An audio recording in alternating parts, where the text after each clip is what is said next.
Hello friends, यदि आप ज़मीन की रजिस्ट्री कैंसिल करवाना चाहते हैं, ठीक है, तो आपको इस आदेश के बारे में जानना चाहिए। अमरचंद बनाम अपूर्णा भारद्वाज, या मान लीजिए कोई धमकी दे रहा है कि हम ये रजिस्ट्री कैंसिल करा देंगे, तो भी आपको कानून को समझना चाहिए। ज़मीन खरीद रहे फिर भी समझना चाहिए कि कब आपकी रजिस्ट्री जो है कैंसिल हो सकती है, कब खतरा है। ठीक है, तो हम साथियों दो पॉइंटों पर बात करेंगे। पहला कि रजिस्ट्री करने ये जो आदेश है ये देख लीजिए, फिर दूसरा कि रजिस्ट्री जो है वो कैंसिल कैसे आप करवाएं, उसका प्रोसेस है क्या एक्चुअली में। ठीक है, दोनों के बारे में। ठीक साथियों, एक चीज़ और, यदि मान लीजिए आप लीगल एडवाइस लेना चाहते हो तो हमारा कॉन्टैक्ट नंबर वीडियो के डिस्क्रिप्शन में दिया गया है। साथियों, विक्रय विलेख के आधार पर नामांतरण यानी कि बेनामा के आधार पर दाखिल खारिज, विक्रय विलेख में निरस्तीकरण की शक्ति यानी कि विक्रय विलेख यानी कि बेनामा कैंसिल करने की शक्ति। प्रश्न यह है कि क्या राजस्व न्यायालय को किसी विक्रय विलेख को निरस्त करने की शक्ति है। राजस्व न्यायालय से मतलब है साथियों तहसीलदार हो गया, नायब तहसीलदार हो गया, तहसीलदार न्यायिक हो गया, एसडीएम हो गया, एसडीएम न्यायिक हो गया, ठीक है ना, इनसे मतलब है। और मान लीजिए कलेक्टर हो गया, ठीक है, या मान लीजिए एडीएम हो गया, ये सारे के सारे राजस्व अधिकारी हैं। ठीक है, या मान लीजिए फिर वहाँ पे कमिश्नर हो गया, रेवेन्यू बोर्ड हो गया, ठीक है, तो ये सारे राजस्व अधिकारी हैं। तो विक्रय राजस्व न्यायालय को किसी विक्रय विलेख निरस्त करने की शक्ति प्राप्त होती है, क्वेश्चन मार्क टिक। यह धारित किया गया कि राजस्व परिषद को किसी विक्रय विलेख को निरस्त करने की आवश्यकता अधिकारिकता प्राप्त नहीं होती है।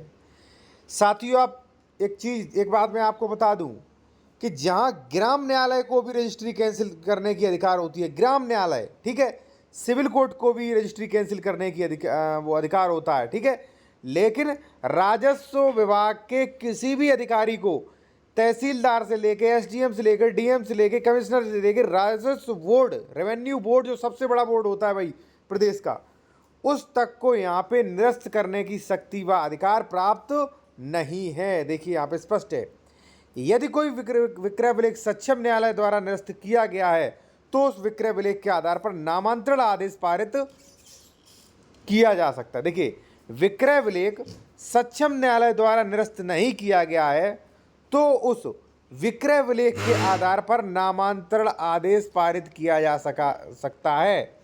साथियों, अगर रजिस्ट्री आपने करवा ली है, ठीक है, तो रजिस्ट्री अगर कैंसिल नहीं हुई है तो उसका दाखिल खारिज हो जाएगा, ठीक है ना।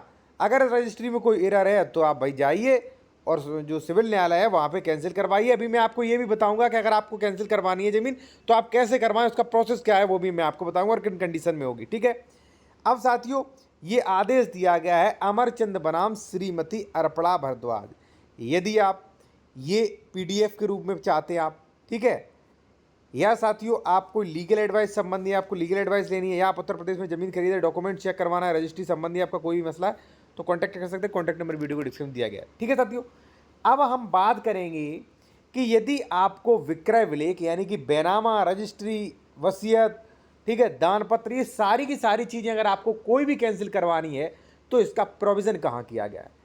साथियों, सबसे पहले आप जान लीजिए कंडीशन क्या क्या है इन्हें कंडीशन कराने की। पहला है साथियों कि मान लीजिए कोई अवयस्क है, अवयस्क ने मान लीजिए रजिस्ट्री कर दी, या मान लीजिए सेकंड है साथियों, मान लीजिए उसे राइट्स नहीं था, उसने अंश से अधिक विक्रय कर दी। कुल मिला के अगर आपको लगता है कि ये रजिस्ट्री, ये बैनामा जो है इलीगल है, ये कानून के विरुद्ध किया गया है, तो आप बस जो भी मान लीजिए रजिस्टर्ड इंस्ट्रूमेंट है वो कैंसिल करवा सकते हैं। अब सवाल होगा कि सर ये प्रोविज़न कहाँ किया गया है, तो मैं अभी बात बता रहा हूँ आपको। साथियों, प्रोविज़न जो है वो किया गया है section 31 the specific relief act, या जिसे कह सकते हैं विनिर्दिष्ट संतोष अधिनियम धारा 31, यानी कि इंस्ट्रूमेंट का कैंसिलेशन।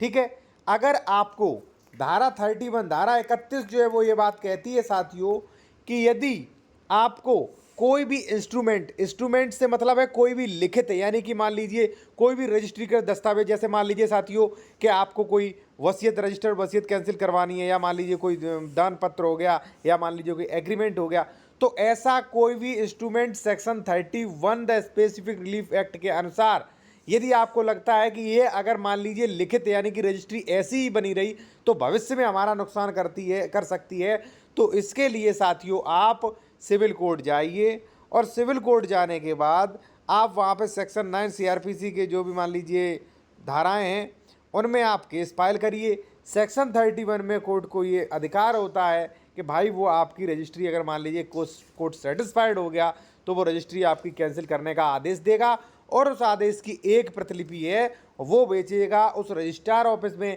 कि भाई ये रजिस्ट्री कैंसिल हो गई है। अब अपने रजिस्ट्रार ऑफिस में ये मेंशन कर लीजिए कि ये रजिस्ट्री जो है वो शून्य हो गई है, ठीक है, ताकि ये व्यक्ति भविष्य में बेच ना पाए। तो ये थी कि रजिस्ट्री कैंसिल यानी कि बैनामा कैंसिल रद्द करने की पावर किसको है। आप रद्द करवाना चाहते हो तो प्रोसेस क्या है इसका, ये सारा का सारा जो है मैंने आपको बता दिया। अब आप कोई कानूनी सलाह लेना चाहते हैं, मान लीजिए आदेश आप लेना चाहते हैं तो ले सकते हैं। कॉन्टैक्ट नंबर हमारा वीडियो की डिस्क्रिप्शन में प्रोवाइड किया गया है साथियों, ठीक है। और देखिए बेल आइकन जरूर दबा लें क्योंकि साथियों इस जो भी मान लीजिए हमारा चैनल है इस पर मैं जो बहुत महत्वपूर्ण जो कोर्ट के अपडेट्स होते हैं, नियम जो होते हैं वो मैं अपलोड करता रहता हूँ, इसलिए आपको सब्सक्राइब करना